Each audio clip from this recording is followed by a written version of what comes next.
السلام علیکم، امید ہے آپ سب خیریت سے ہوں گے۔ آج ہم بات کر رہے ہیں قرآن شریف پر۔ قرآن شریف ایک بہت بڑا معجزہ ہے ہمارے نبی صلی اللہ علیہ وسلم پر۔ یہ کتاب ہمارے نبی صلی اللہ علیہ وسلم پر اتاری گئی۔ پوری دنیا میں یہ واحد کتاب ہے جو سب سے زیادہ پڑھی جاتی ہے، اور یہ واحد کتاب ہے جو 1400 سال میں آج تک اس میں ذرہ برابر کی بھی کوئی بھی چینجز نہیں آئی۔ جیسے اللہ تعالیٰ نے 1400 سال پہلے قرآن نازل کیا، آج بھی وہی حال میں ہے، اور انشاءاللہ قیامت تک رہے گا، کیونکہ قرآن کی حفاظت کا ذمہ اللہ تعالیٰ نے خود لیا ہے۔ کئی کتابیں ایسی ہوتی ہیں جو ہم 1-2 مرتبہ پڑھ لیں تو پھر پڑھنے کا دل نہیں چاہتا، جبکہ قرآن شریف آپ چاہے ہزاروں مرتبہ ہی کیوں نہ پڑھ لیں، پھر بھی اس کو پڑھنے کا دل چاہتا ہے۔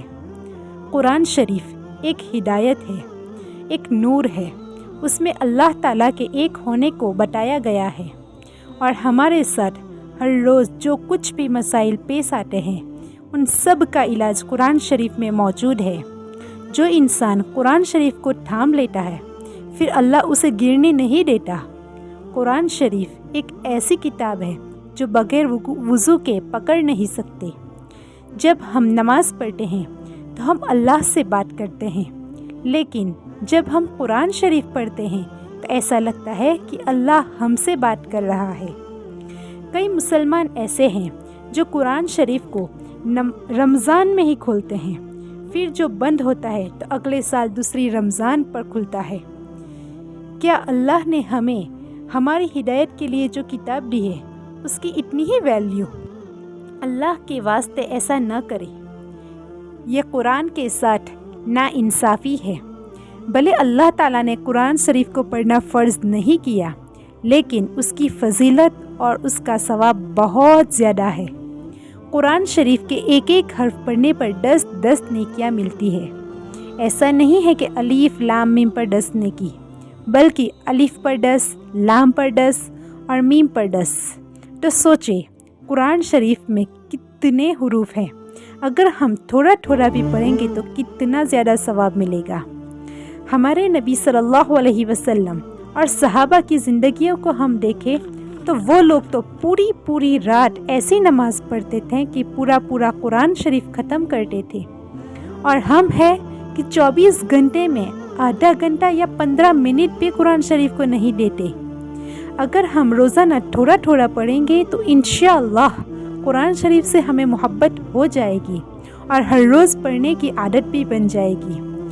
اور کچھ لوگ ایسے ہیں کہ جو قرآن شریف ہفتے میں 1-2 بار یا پھر اگر ہر روز بھی پڑھ تو لیتے ہیں، لیکن اس کو سمجھنے کی کوشش بھی نہیں کرتے کہ اللہ ہم سے کیا کہہ رہا ہے۔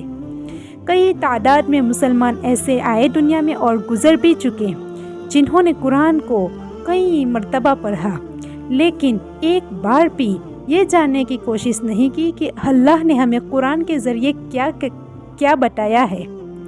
تو آپ بھلے قرآن کی تلاوت تھوڑی کم کر لیں، لیکن کوشش ضرور کریں کہ اس کو ہر روز تھوڑا تھوڑا سمجھ کر بھی پڑھیں گے، اور اس کا ترجمہ پڑھ لینا کافی نہیں ہے، اس سے ہمیں اتنی سمجھ نہیں آئے گی۔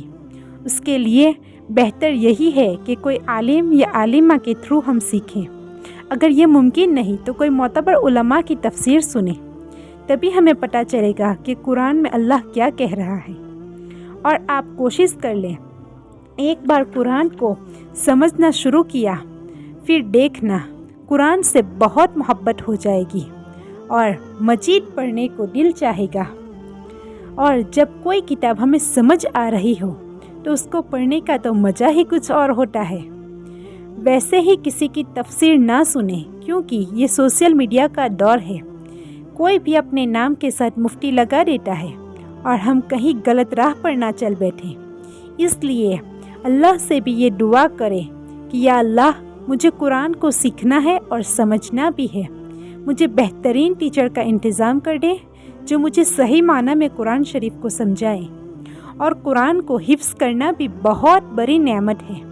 اللہ جسے چن لیتا ہے صرف وہی حفظ کر سکتا ہے، اور حفاظ کا مرتبہ بھی اللہ نے بہت بڑا رکھا ہے۔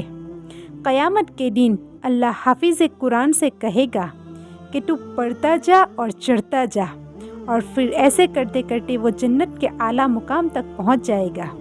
اتنا ہی نہیں بلکہ حافظ قرآن کے ماں باپ کو تاج پہنایا جائے گا، اور حافظ قرآن اپنے ساتھ اپنے خاندان کے 10 ایسے لوگوں کو جنت میں لے جائے گا جن پر جہنم واجب ہو چکی ہوگی۔ یہ حافظ قرآن کی فضیلت ہے، تو کوشش کریں کہ ہم بھی ہمارے بچوں کو قرآن حفظ کرائیں۔ تو آج سے انشاءاللہ ہم سب قرآن شریف کی تلاوت بھی کریں گے اور اس کو سمجھ کر پڑھنے کی کوشش بھی کریں گے انشاءاللہ۔ السلام علیکم۔